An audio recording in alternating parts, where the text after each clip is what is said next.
everyone. I'm Christine. And I'm Julia. And I'm Monica. And we are Organised Chaos. And we've just been talking about every day, every minute. There are sources of information which it's actually bad news most of the time. We call it world on fire. And you get that feeling all the time that so many terrible things are happening, and often you feel helpless in the middle of that. And I think it's important to work through your way of controlling that, whether it's turning everything off and having a time every day where you don't listen to any of those things. You fill your head and your mind with positive things, or maybe nothing at all. Julia, how do you manage that process?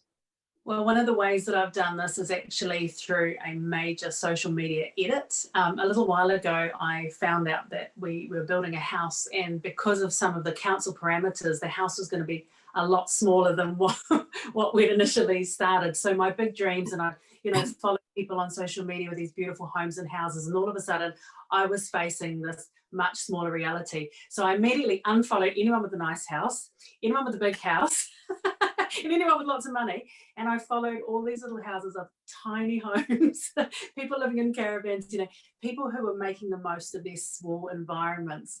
How that relates to what's going on at the moment is actually when you can focus in, you can feed your mind on whatever you choose to feed it. Sure, there is a lot of bad news going on in the world at the moment, but we can go through and edit what's coming up in our news feed. We can edit the people that we follow and their perspectives on it. It doesn't mean we're burying our head in the sand and pretending nothing is wrong, but what it means is we're not feeding ourselves on things that are going to cause us even more stress. So that's probably one of my little tips and my little lockdown learning around that. I love that. Very powerful. Monica, what about you? Well, Christine, I think that's really important to have balance.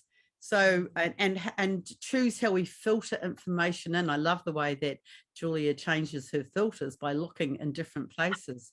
So we can learn a lot about balance by looking at nature, by looking at seesaws, and by looking at algebra, because what you have on one side, you need to balance it out by looking at the other. And I've got a story that my friend Caroline told me many, many years ago. And she said as a child, she was watching the news. And of course, it was all bad news. And she was quite sad about this. And she told her father, and her dad said to her, "Come outside with me." And they went outside to their driveway. And it was quite a long driveway. And it was a gravel driveway. And he picked up a handful of the gravel, of the stones. And he said, "See this? This is all the bad news. Now look at the rest of the driveway. That's all the good news." So I think that was a wonderful tip. And I've remembered that throughout my life to stop, if I'm having some problems. We're living in a house at the moment, talking of houses, that we were supposed to be under a plastic wrap for 8 weeks. It's now hit 7 months. And then I have to put it into perspective and go, well, I've been around for a few decades now, and it's only been 7 months of all these decades I've had to live under this plastic bag. So I balance it out. I think that's really important.